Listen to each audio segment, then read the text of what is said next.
Hey guys, it is Hart breaking down this 4 game NBA slate here on DraftKings. Going to be doing a game by game breakdown, talking through some of my favorite early look core plays, and building a potential lineup around those early look core plays. My whole lineup build and process, all that good stuff in this video. So make sure to hit that like button and subscribe. Check out my Price Fix video that will be out later today. And yeah, I'll see you guys in this breakdown. Before we get into the breakdown, just want to mention my free Patreon where I do daily write ups, where I go over the whole injury news, game by game breakdowns, all that good stuff, just a little bit more in detail compared to these videos on my free Patreon. And then look back at my lineup from last night. Frustrating night just because if you didn't have Damian Lillard, you pretty much didn't cash because he went for 100,000 fantasy points and went for literally like 100 points, real life points in that game. So that was frustrating. Jamal Murray absolutely, did great there in that overtime game. Josh Giddey just sucks. He just plain out sucks. Like I hate that man right now. OG, another guy who just sucks. It's just wild. Anderson, fine. Jokic, obviously great. Caldwell Pope, really, really, bro. Naz Reid was fantastic. And then just got super contrarian with Jermichael Green because Draymond got ruled out. He actually played some okay minutes, but just didn't do much. But I mean, I did cash in my first XFL tournament of the year. Kind of annoying because in the big tournaments, this would have won like a couple $100, but obviously I only won 6 here in this $3 tournament. So yeah, just another frustrating night with Damian Lillard going for 6,000 points. But on this 4 game slate, we're going to build a potential lineup with some of my lineup process, early look core plays, all that good stuff. We did get a bunch of news just now about Detroit. Bogdan will be out, Ivy's out, Duran's out, and I wouldn't be surprised if they rule out Stewart. They're going for the full tank here, so I'm assuming we're going to get a starting lineup of Hayes, Bagley, Wiseman, Diallo, and probably Burks. Maybe we could see a guy like Isaiah Livers, slide in there. We'll have to wait and see. But yeah, right now, I mean, I love Detroit, obviously for obvious reasons. They're going to be super chalky. They're all way too cheap here. The only risk here is that maybe we get one of those games where they just break out the bench as well, where they play like guys like Livers, Joseph Magruder, Buddy, RJ Hampton. I don't know if Buddy's with the team. Maybe he is, but it could be one of those games where they play like a 10-man rotation and it kind of, waters down the minutes for the starters. But as of right now, I really like the starters. So, I mean, I think they all look way too cheap here. Wiseman's also power forward center eligible, which is great. I think my standout would be Hayes and Diallo, just because they're going to be probably the two guards. Both should be super aggressive, but I mean, I really like the whole starting five. It doesn't hurt getting to these guys off the bench too, like a Livers, like a guy like RJ Hampton, who maybe even starts. We don't know. They could start him. They picked him up. He could definitely start. He has NBA experience. He'd be super aggressive if he does start as well. So looking to make the team for next year. So I mean, there's a lot to like here with Detroit. It's kind of one of those things we do have to wait for the starting lineup news. But as of right now, I really like Hamidou Diallo, Hayes, Bagley, and then where'd he go? Hampton if he starts. So right now I'm gonna we'll throw in Bagley at center. I don't know why it always goes to the utility spot first. It's just so annoying. Throw Bagley in there at center. Let's see here. Throw Bagley in. I do like Diallo. Let's just do Diallo. See if it throws him in there. There we go. What else? I mean, it's gonna be hard not to get to Wiseman at 3,700. So I think for right now, we'll just do those three, and then we'll update it later today. Moving on to Charlotte. On the Charlotte side, obviously LaMelo Ball looks fantastic here.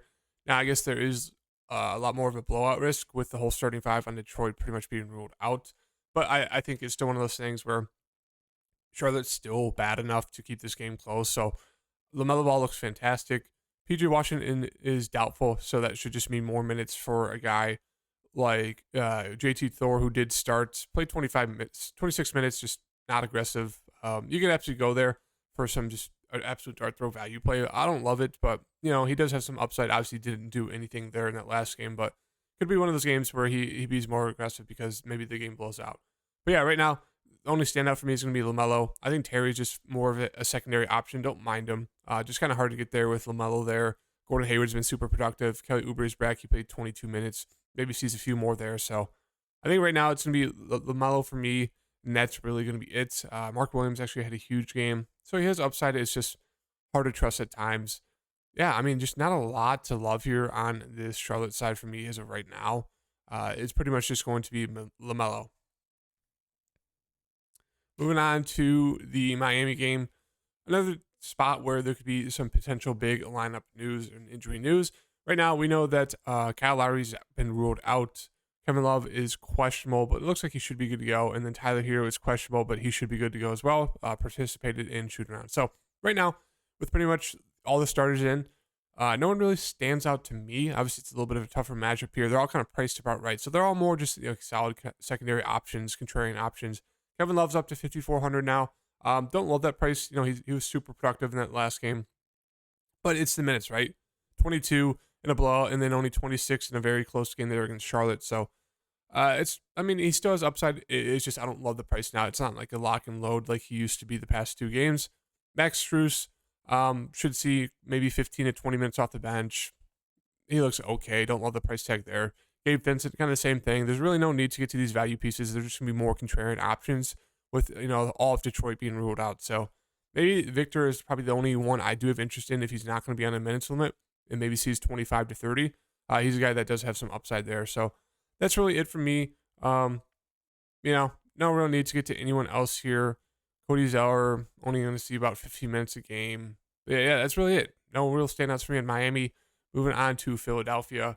On the Philadelphia side, we have Embiid at 11,000. He looks fantastic, even in a tough matchup here. Same thing with Harden. It's kind of the same breakdown for Philadelphia every slate. Embiid and Harden always going to be great spin-up options. They're usually pretty low owned too, which is usually surprising. Even on this slate where there's really no spin-up options, wouldn't be surprised if Embiid and Harden aren't, more than 20% owned. We'll have to wait and see, but yeah, I mean, they look great. I do like Harris and Maxey as well. They've both been pretty solid recently in terms of just like a value in the 5K range. No real standouts to me on this side besides obviously the two at the top with Harden and Embiid. Melton is there, but once again, with the value plays, there's really going to be no need to get to anyone value-wise unless it's the guys in Detroit, just because with how cheap they are with the expansion of roles, with those guys being ruled out as the starting five. So it's one of those things where everyone's going to go to Detroit for value. It makes sense. And if you want to get super contrarian, you can go to a different team for value. I don't recommend it, but there's always that option.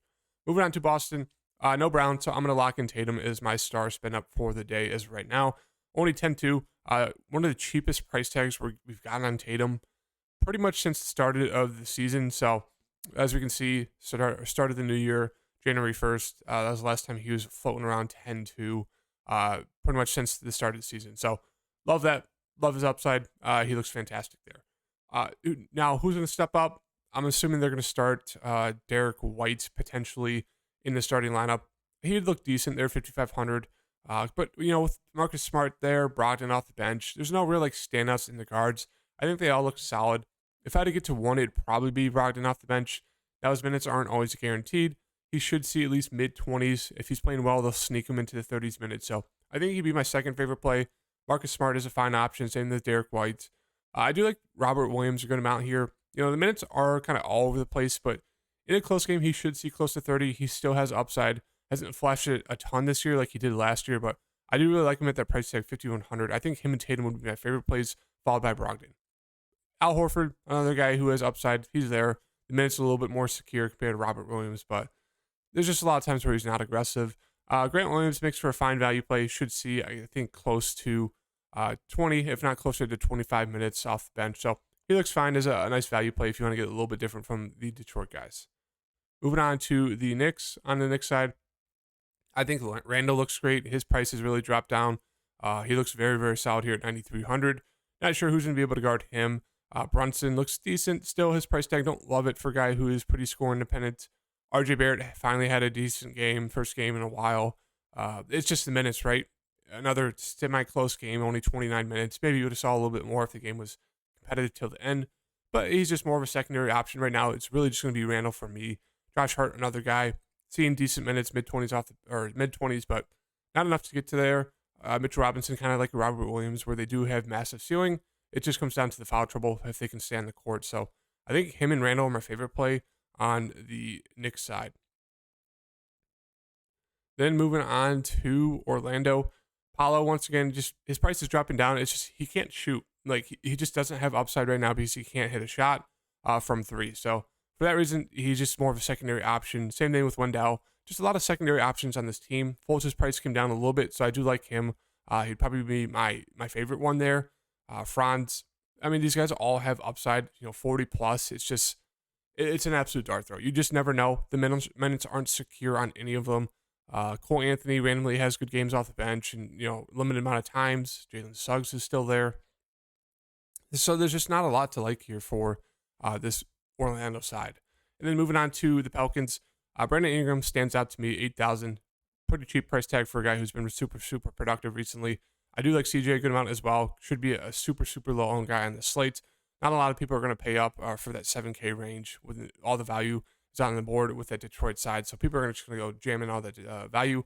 Probably jamming Tatum and Embiid and call it a day. So you can definitely get different by going kind of more the balanced approach when it comes to your star spin ups, like a guy like CJ, guy like Brandon Ingram. J Val is there as well. Another guy, who if you could see close to 30 minutes, we know he has massive upside. So I don't mind him in GPP settings. The rest of the team just more of just okay secondary options. Like Richardson's been starting. He's been decent the past few games. Sure you can get to him, but 5,400 just priced about right. Herb Jones off the bench, or excuse me, Herb Jones should see about 30-ish minutes. He looks okay. Trey Murphy off the bench, saw 27 minutes, so I guess he's an okay play there. But yeah, no real standouts besides obviously the main three guys for me on the Pelicans side. So to fill out this lineup, I think I'm going to throw in, let's see here. Who do I want to go? I kind of want to go with LaMelo there as just like a bring back. If this game does stay close, it's probably going to be because of LaMelo, a guy who's had a massive ceiling and just an insane floor recently. 10-3.